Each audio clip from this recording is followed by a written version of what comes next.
নরকাসুর। ভাগবত পুরাণ, হরিবংশ, বিষ্ণু পুরাণ, কালিকা পুরাণে নরকাসুরের সম্পর্কে বিভিন্ন গল্প বর্ণিত আছে। নরকাসুরের আসল নাম হল নরক। তিনি হলেন ভগবান শ্রী বিষ্ণুর তৃতীয় অবতার বরাহ এবং ভূমি বা ভূদেবীর পুত্র। বিদেহের রাজা জনকের কাছে তিনি বড় হয়েছিলেন।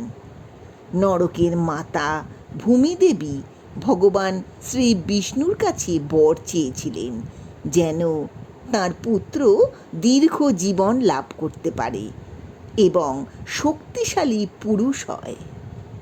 ভগবান শ্রী বিষ্ণু সেই বর পূরণ করেছিলেন। ভগবান শ্রী বিষ্ণু নরককে মা কামাখ্যা দেবীর পুজো করতে শিখিয়েছিলেন। নরক শেষ দানব রাজা ঘটকাসুরকে সিংহাসনচ্যুত করে প্রাগজ্যোতিষ রাজ্য স্থাপন করেছিলেন। বিদর্ভের রাজকুমারী মায়াকে নরক বিবাহ করেছিলেন। তাদের পুত্রের নাম ছিল ভগদত্ত। পুরাণ অনুসারে ভগদত্ত কুরুক্ষেত্রের যুদ্ধে কৌরবদের হয়ে অংশগ্রহণ করেছিলেন। নরক প্রথম জীবনে খুবই ভালো শাসক এবং ধার্মিক ছিলেন, কিন্তু শোণিতপুরের বানাসুরের প্রভাবে পরে অত্যাচারী হয়ে ওঠেন। তখন থেকেই তিনি নরকাসুর নামে পরিচিত হন। একবার নরকাসুর মা কামাখ্যা দেবীকে বিয়ের প্রস্তাব দিয়েছিলেন। তখন কামাখ্যা দেবী শর্ত দিয়েছিলেন, নরকাসুর যদি নীলাচল পাহাড়ের তলা থেকে মন্দির পর্যন্ত সিঁড়ি এক রাতের মধ্যে অর্থাৎ ভোরের মোরগ ডাকার আগে নির্মাণ করতে পারেন, তাহলে তিনি নরকাসুরকে বিয়ে করবেন।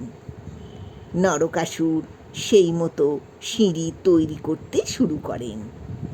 রাত শেষ হওয়ার আগেই সিঁড়ি তৈরি শেষ হওয়ার উপক্রম হলো। তখন কামাখ্যা দেবী ভয় পেয়ে একটি মোরগকে চেপে ধরেন। মোরগটি ডেকে ওঠে। নরকাসুর ভোর হয়ে গেছে ভেবে কাজ থামিয়ে দেন। পরে আসল কথা জানতে পেরে নরকাসুর কুক্কুট বা মোরগটিকে তাড়া করে মেরে ফেলেন।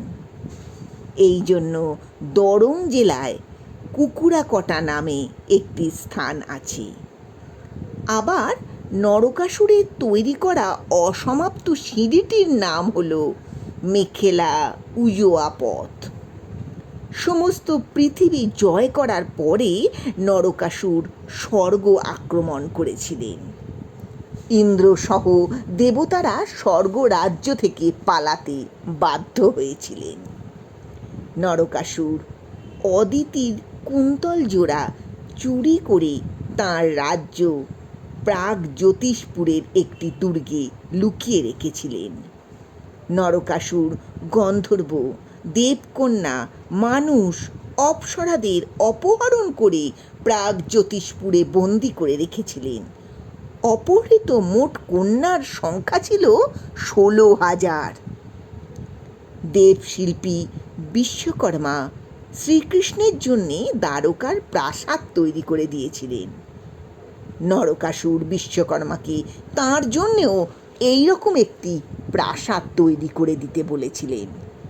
বিশ্বকর্মা রাজি না হওয়ায় নরকাসুর দেবশিল্পী বিশ্বকর্মার কন্যাকে অপহরণ করে নিয়ে গিয়েছিলেন।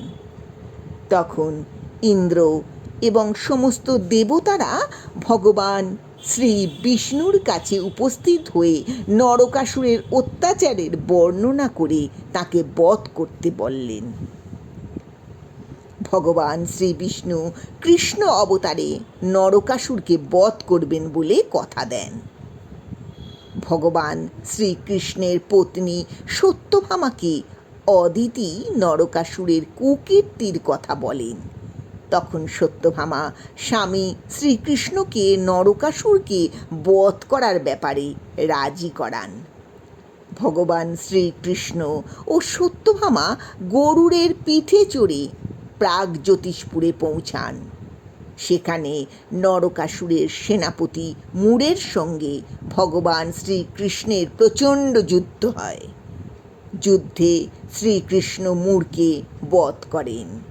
তারপরেই ভগবান শ্রীকৃষ্ণ মুরারি নামে পরিচিত হন। এরপর ভগবান শ্রীকৃষ্ণ সুদর্শন চক্র দিয়ে নরকাসুরকে বধ করেন।